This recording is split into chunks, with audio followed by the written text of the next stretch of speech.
Have you ever felt like the whole world turned its back on you, even the people you call family? I'm Brittany Turner, 32 years old, a data analyst living in Baton Rouge, Louisiana.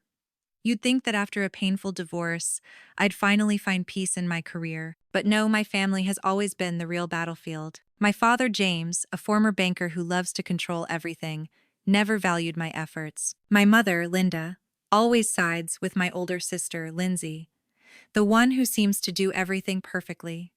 And Ethan, my younger brother, just watches silently, sometimes with cold indifference. In their eyes, I've always been the failure, the one left out of every praise and success. I've learned to smile through family dinners, pretending everything's fine, but deep down, I know one day this unfairness will explode. ChatGPT Danoi, what would you do if one day you found out that the very person you called father, the one you trusted most, publicly humiliated you in front of the whole world? Would you stay silent or fight back? I couldn't answer right away. The shock was too much. It happened last Christmas, when I was forcing a smile through yet another tense family gathering. The Turners have always been complicated. My dad, mom, older sister, and younger brother, each with their own way of making me feel small. I thought, at least for one night, they'd let me have some peace. I was wrong. I borrowed my brother Ethan's phone just to check an important email. One click and everything collapsed. On the screen was a public post from my father, James Turner, to his 2,000 followers, friends, old colleagues, neighbors, people who knew our family well. The words felt like a slap across my face. If you could erase one person from the family, should it be Brittany? She failed at her career and her marriage. My hands trembled. I couldn't breathe. It felt like someone had stripped me bare in front of the world. But the worst part wasn't the post, it was the comments. My mother, Linda, wrote, "She's always been a disappointment." My sister, Lindsay, added fuel to the fire. The family would be better off without her dragging us down. And even family friends, people I once trusted, chimed in. "She really is a mess." I stood frozen. The warmth of Christmas, the laughter, the lights, the smell of cookies vanished. All I could feel was betrayal. Everything I'd fought for after my divorce, the freelance contracts, the projects, the sleepless nights proving my worth, was torn apart in a few cruel sentences and dozens of mocking likes. That post didn't just hurt my heart. It destroyed my reputation. A $5,000 contract I'd just signed with a local startup disappeared overnight. The client had seen my father's post and doubted my credibility. Years of work reduced to a cruel family punchline. I took a deep breath, trying to steady my hands. The humiliation burned, but so did the anger. This wasn't just a careless remark. It was a public attack on my name, my career, my dignity, and I wasn't going to let it go. As I replayed the night in my head, every detail cut deeper: the forced smiles, the fake laughter, the suffocating smell of pine and cinnamon. My father bragged loudly about his banking career. Lindsay sat there radiating smug perfection, and my mother kept fussing over everything except me. When I tried to share my new project, hoping for a sliver of recognition, Lindsay interrupted with her usual smug tone. "Big project?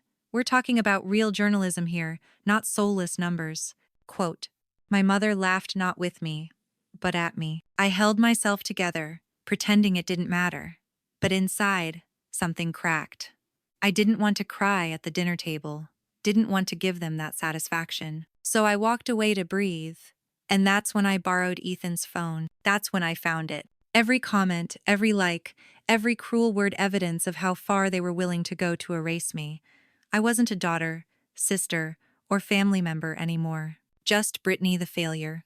That was the moment I realized this wasn't family drama anymore. This was defamation, public betrayal, and it demanded a response. Standing there in the hallway, phone shaking in my hand, a cold clarity settled over me. They had crossed a line, the one that protects what I hold most sacred. My name, my work, my self-respect. And from that night on, I knew one thing for sure: they might have broken something inside me, but they also awakened something stronger. If they thought they could silence me with shame, they were about to learn just how wrong they were. Have you ever felt like all your hard work was wiped out in the blink of an eye? I did painfully the moment I discovered my father's cruel public post on social media. The betrayal from family stung, but what hurt even more was the direct impact on the career I had painstakingly built. Freelance contracts, projects I'd poured my pride into, suddenly felt meaningless in the eyes of my clients. Just hours after the post went live, I received an email from a local startup with a $5,000 contract I'd just signed. They thanked me for sending my portfolio and design samples, but then, cautiously, they decided to cancel the project. "We're concerned about professionalism," the email read. At first, I frowned, confused until I remembered my father's post. Suddenly, everything made sense. They had seen the public criticism and wondered whether I was reliable. The shock hit my self-esteem like a hammer. 3 years after my divorce, I had spent countless hours proving myself, standing on my own 2 feet. I worked late nights, built dashboards, analyzed data, took online courses to sharpen my skills. Every contract was the result of persistence, sweat, and personal effort, and now, all of it seemed erased by a single malicious family post. It didn't stop at just one contract. When I reached out to other potential clients, they hesitated, asking questions like, "We've heard some things about you. Can you explain?" Those questions, though legally reasonable, all stemmed from my father's so-called joke post. My chest tightened with both fear and anger. I dug through old emails from previous projects and found messages like, "Brittany, we saw social media posts. We hope everything's okay." A short line, but loaded with pressure. They didn't say they would cancel contracts outright, but the doubt alone cost me opportunities to build lasting relationships. Frustration and fury mixed with fear. I realized my family wasn't just attacking my emotions and self-worth. They were threatening my livelihood. Every comment, every like from family acquaintances was a knife to my career. Clients I had worked so hard to gain trust from now looked at me with suspicion. But amid the pain, a thought began to form. If they thought they could destroy me, they were wrong. I needed to prove that I was not the failure my father publicly named me. I began making a plan. I printed the post, took screenshots of every comment, saved views and shares, all proof of the tangible harm it caused. I contacted my best friend, Holly, my voice of reason, to share the situation. She immediately recognized the severity. "This is public defamation. You have legal rights to protect yourself," she said, sharp and determined. Following her advice, I collected more evidence of the impact on my career. I compiled emails from clients who canceled contracts, lists of affected projects, and confirmations from colleagues that my father's post had spread widely, causing doubt in my abilities. I even reached out to a potential client who had gone silent after seeing the post, and they confirmed that reading the comments had delayed cooperation. Every detail became a piece of evidence showing the economic and reputational damage I suffered. In the days that followed, I felt pressure from both sides, family pain on one hand, career anxiety on the other, but that pain turned into motivation. I knew that if I didn't act, I'd lose more than money. I'd lose the reputation I had painstakingly built. My career was proof of my value, the one thing they couldn't take away unless I let them. I learned to turn anger into action. I didn't just gather evidence. I created a detailed timeline, noting every impact on work and lost opportunity. Every affected contract, every hesitant client became proof that my family's public betrayal was no longer personal. It was a serious legal matter. This wasn't just emotional pain. It was a fight to protect my career and myself from people who were supposed to support me. While working through this, I thought of the 3 years I'd spent rebuilding after my divorce. Everything I had built, contracts, projects, overnight skills, could be destroyed if I didn't respond. The public betrayal, which seemed like words on social media, was in reality a direct attack on my career and future. But this pain awakened a determination I'd never known. I couldn't change the past, couldn't erase the insults, but I could control my response. I began considering legal steps, actions to protect my reputation, and ways to recover what I had lost. I was no longer the Brittany of 3 years ago, scared, silent, and resigned. I was Brittany Turner, someone who would not let anyone, even family, destroy her career or her self-worth. From that moment, a clear plan took shape: gather evidence, document damages, and prepare the next steps, not just to reclaim my reputation, but to show them I am not easily defeated. Every lost contract, every delayed opportunity became fuel for my rise. My family hurt me, but they also awakened the strength I needed to fight for myself and the career I had worked so hard to build. Have you ever heard someone say, "Family will always protect you"? I've learned the hard way that it's just an empty phrase when they're the ones causing the harm. After the shock of my father's public post, I knew I couldn't just sit back and take it. I had to act, and the first step was turning pain into power, injustice into legal evidence. I started by organizing everything that could prove the damage. Ethan's phone became crucial. I took screenshots of the original post and every comment from my mother, Lindsay, even family friends. Every like, every cruel remark was proof that the post had spread beyond the family and caused real-world consequences. I stored every detail carefully, labeling each file chronologically so nothing was missed. Next, I gathered emails from affected clients. The $5,000 contract I'd signed with a local startup was tangible proof of harm. I printed the cancellation email, along with prior correspondence, to show the project had been progressing smoothly before the post. I even reached out to another potential client who had gone silent after seeing the post and asked them to confirm via email that the public comments caused hesitation. They agreed. Every piece of evidence reinforced one thing: this post wasn't a harmless family joke. It was public defamation, directly affecting my career and reputation. I realized that if I didn't act, the damage would continue and I'd lose even more opportunities. I reached out to Holly, my best friend and voice of reason. When I told her everything, she didn't hesitate. "Brittany, this is defamation, and you have the right to take legal action. You just need clear evidence and proof of harm."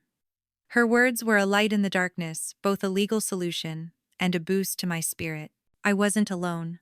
I had guidance and tools to protect myself. The next day, I called the law office Holly recommended: Michael Carter, a lawyer specializing in defamation and reputation protection. I arrived with my laptop and a folder filled with printed, annotated evidence. Michael listened to every detail, examining each piece carefully. "This is clear defamation," he said. "We can build a case if you have proof of damages." And you do. Relief washed over me. Hours spent organizing emails, screenshots, and notes were finally paying off. Michael requested additional documents: post reach statistics, shares, community responses, and proof of impacted projects. I dove in, focused intensely. Every minor detail mattered. Even a single share could prove the post's influence extended beyond the family, impacting the wider community and my career. I logged into emails and platforms, downloading all interactions, views, likes, comments, carefully noting who was family and who was outside the family to demonstrate broad impact. Each small detail became part of a bigger picture of the damage my family had caused. I also documented real-world career losses. I created a detailed timeline from the moment the post appeared: canceled contracts, hesitant clients, missed opportunities. I listed financial losses: $5,000 gone, potential projects worth thousands delayed, and setbacks in building long-term credibility. Every detail proved that the consequences weren't just emotional, they were economic. Throughout this process, I felt the power of meticulous preparation. The initial pain from the post transformed into unwavering determination. I knew I was laying a solid legal foundation where every act of betrayal would be documented, evidenced, and undeniable. This was no longer just personal. It was a battle to protect the career and reputation I had worked tirelessly to build. Finally, when all the evidence was gathered, I organized it in a clear folder with notes, figures, and confirmation emails. I sent everything to Michael so he could prepare an official demand letter and begin the legal process. My initial fear had shifted into resolve. I wasn't just defending myself. I was standing up to those who tried to destroy my future, and this time, I would not let them succeed. Through this experience, I realized that legal action isn't just about protecting assets or reputation. It's a way to assert your self-worth, to declare that you will not be demeaned or betrayed even by your own family. Every step, every piece of evidence brought me closer to regaining control over my life and career. And I knew when the day came to face the courtroom, I wouldn't just be fighting for justice, I would be fighting for myself. Brittany Turner, a woman who refuses to be brought down by the blood that should have supported her. The day of the final court hearing arrived, and I woke up with a mix of nervousness and determination. The early Baton Rouge sun streamed through the windows of my new apartment, but inside, the storm hadn't passed. This wasn't just a lawsuit. It was the first time I would confront the people who had betrayed me directly, and the first time they would face consequences in front of the law and all the evidence I had painstakingly collected. Walking into the courtroom, the heavy atmosphere made my heartbeat race. The wooden chairs creaked as I sat down beside Michael Carter, my attorney, who had guided me every step of the way from capturing screenshots to gathering client emails. Across from me sat my family. My father, James, stern, eyes empty as if I were a stranger. My mother, Linda, trying to maintain composure but trembling under her calm facade. Lindsay, my sister, her gaze sharp and icy. And Ethan, my brother, head bowed, clearly grappling with guilt. When the judge called the case, I straightened, striving to stay calm. Michael began presenting the evidence, step by step, every detail meticulously laid out. Screenshots of the post and comments from social media appeared on the screen.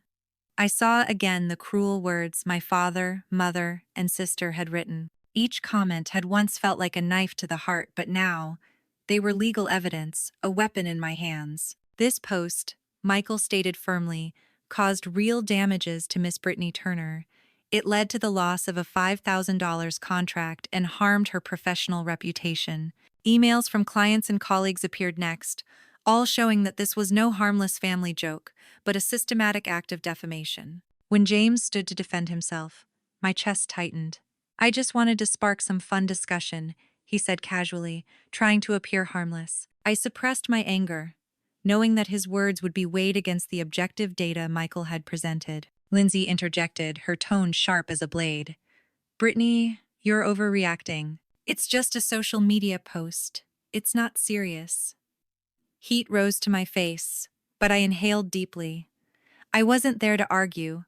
I was there to face the truth and defend myself. The judge listened intently, asking pointed questions about every detail: who wrote comments, who interacted, and what the tangible damages were. Michael answered meticulously, citing emails, project histories, and post analytics. I realized the strength of preparation. Everything had been gathered, organized, and could be proven with hard evidence. When it was my turn to speak, my heart pounded, but my voice was steady. I described the betrayal, the struggle to rebuild my career after divorce, the lost contracts, and the damage to my reputation. I spoke of sleepless nights spent collecting evidence and the loneliness I had endured within my own family.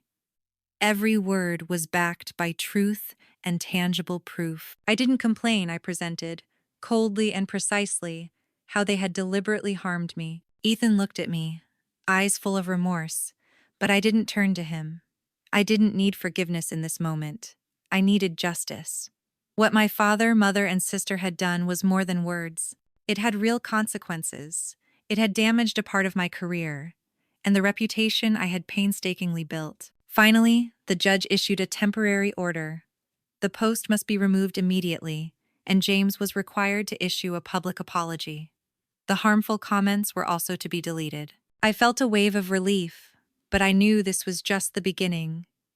This event not only stripped them of face before the law, but also made the community witness the truth. As I left the courtroom, sunlight streamed through Baton Rouge's ancient trees, but the gloom of the morning had lifted. I knew that though my family had betrayed me, I had stood up and fought for myself. I had turned pain into action, betrayal into evidence, and finally, justice had sided with me. When Ethan caught up with me in the parking lot, he said softly, "Brittany, I was wrong. I'll be there for you if you want." I nodded, not for forgiveness, but to acknowledge that there was still a chance to rebuild a relationship with the one family member who truly felt remorse. The trial ended not with complete triumph, but with liberation. I stood there, on my own 2 feet, looking forward. My family had betrayed me, but I had proven one thing: no one has the right to destroy your value, even blood relatives. I stepped out of the courthouse confident, strong, and certain that the next chapter of my life would be written by me alone. After the trial, Baton Rouge no longer felt the same for my family. I stepped out of the courthouse, a mix of relief and tension coursing through me. Word of the truth began to spread among neighbors and my professional community. James was no longer seen as a respected father. His hardware store, once a source of pride, was nearly empty. I heard from old acquaintances that they were avoiding him or even refusing to shop there. The reputation he had built over decades crumbled after a single wrong decision. My mother and Lindsay weren't spared either. Mom, usually silent, was now criticized as complicit for not standing up for me when the entire community witnessed the cruelty. Criticism spread quickly. Lindsay's friends, colleagues, and even loyal followers began questioning her ethics and honesty. They realized she wasn't the perfect star the family had tried to portray.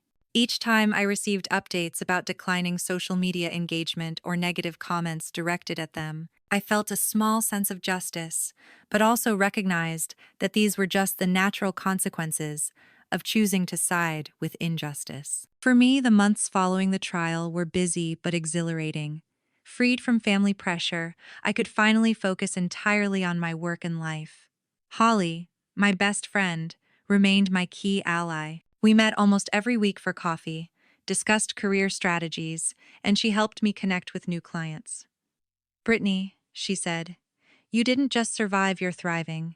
You deserve every opportunity. A major turning point came when Ethan, my brother, truly sided with me, not to repair the family bonds, but to support me in rebuilding my career and reputation. He introduced me to friends in marketing and helped me secure new freelance projects. I landed a design contract for a nonprofit, followed by a digital marketing project worth thousands. Every small success became a building block, restoring my confidence and self-belief. Independent life became clear and empowering. I moved into a new apartment, small, but full of light and character. Every morning, I woke without the shadow of tense evenings or humiliating social media posts. I looked out at the sunlight streaming through the trees and felt completely free, in control of my own story. No one could dictate my value based on their own achievements anymore. The community, former friends, and new clients began to see me as a serious, trustworthy professional. Collaboration offers, praise for my projects, and confidence in my abilities brought immense joy. I proved that betrayal didn't make me a failure. It made me resilient and determined. Emotionally, the scars remained. Memories of being compared and undervalued still made my heart tighten. But I learned to turn pain into motivation. I kept a journal, recording every step from my first contracts to expanding professional networks. I realized that true strength doesn't come from revenge, but from standing up, proving your worth, and creating value for yourself. Ethan became the only bridge remaining to my old family, built on respect and choice. We didn't try to mend ties with James, Mom, or Lindsay. Instead, we learned to collaborate professionally and share meaningful moments. I understood that not all family deserves keeping if all they bring is suffering. 6 months later, I stood in my new apartment, bathed in Baton Rouge's bright light, reflecting on how much had changed. I hadn't just reclaimed my reputation. I'd learned a powerful lesson about self-worth and the strength to protect myself. Toxic relationships had been cut, and new opportunities began to flourish. I could focus on my career, enhance my skills, and build a network of people who genuinely respected me. Life wasn't perfect, but it was mine by choice. I am Brittany Turner, a woman no longer controlled by family betrayal, an independent professional, and, most importantly, someone who knows how to stand up for herself. I proved that even when betrayed by blood, it's possible to rise and build a future you deserve. After the court days, I realized that life would never return to the way it was. Baton Rouge, once the stage for my family's betrayal, had now become a witness to my turning point. My father James's reputation, built over many years like a reliable bank and a renowned hardware store, was now shaken. Longtime customers stopped visiting the store, and the community began talking and criticizing his attitude online.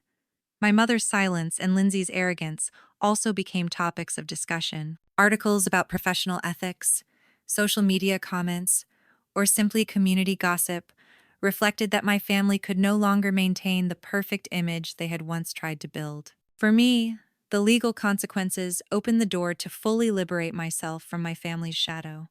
I could focus entirely on my career and rebuild my reputation. Holly, my longtime best friend, remained an important companion, helping me strategize my career, connect with new clients, and offer advice whenever I felt confused or anxious. She always reminded me, Brittany, you haven't just survived, you've thrived. Every opportunity is yours to take. Her words became a guiding light, helping me stand strong in the face of a painful past. Ethan, my younger brother, also became an important supporter. He couldn't change what had happened, but he chose to stand by me, introducing me to new freelance projects and collaboration opportunities. Thanks to these connections, I landed a contract for a nonprofit organization, followed by a digital marketing project worth thousands of dollars. Each new contract became proof that I could stand on my own without validation from my old family. My new apartment, small but filled with light, became a symbol of my independent life. I arranged every detail myself, from the desk to the bookshelves, to create a space that reflected my personality and autonomy. Free from the pressure of public posts or careless jabs, I could wake up each day feeling truly free. Every ray of sunlight streaming through the windows reminded me that I was living according to my own decisions, no longer constrained by anyone's standards or judgments within my family. Additionally, I learned a valuable lesson about patience and the importance of evidence. Recording every message, email, and comment not only helped me win the case, but also showed me that real power lies in preparation, meticulous record keeping, and precise action. I was no longer passive in the face of harmful words or behaviors. I became the controller of my own story. Yet, the emotional consequences still lingered. Each time I recalled the years of being looked down on or compared to Lindsay, I still felt pain.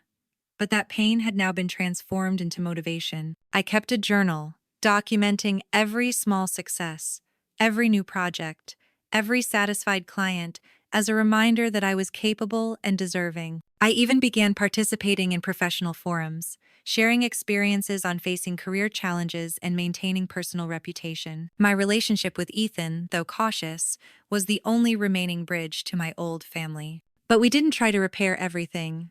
Instead, we learned to collaborate and share important moments based on respect and choice. I realized that not every blood relation is worth keeping, especially when they consistently bring pain. My new life was a testament to the power of standing up for oneself. I am Brittany Turner, a strong, independent woman, a respected professional, and, most importantly, someone who knows how to choose a life free from betrayal or family judgment. I transformed pain into action, betrayal into opportunity, and justice became a stepping stone for personal growth. Now, every day I wake up feeling free and energized. I look back at the past with clarity, not to harbor resentment, but to understand that everything I went through has shaped me into a stronger person. I am no longer failure Brittany in the eyes of my parents or Lindsay. I am Brittany, the one who fought, protected her reputation, and built her own life. And now I want to ask you, if you've ever been betrayed by your own family, what would you do to stand up for yourself? Would you dare to cut off toxic relationships to free yourself? I would love to hear your stories and thoughts. My journey isn't over. I am still building my career, expanding my client network, and living a life I choose. But the most important lesson I've learned is this: no one has the right to determine your value, even if they are blood. And I believe that with perseverance and self-belief, anyone can overcome betrayal and create the life they deserve.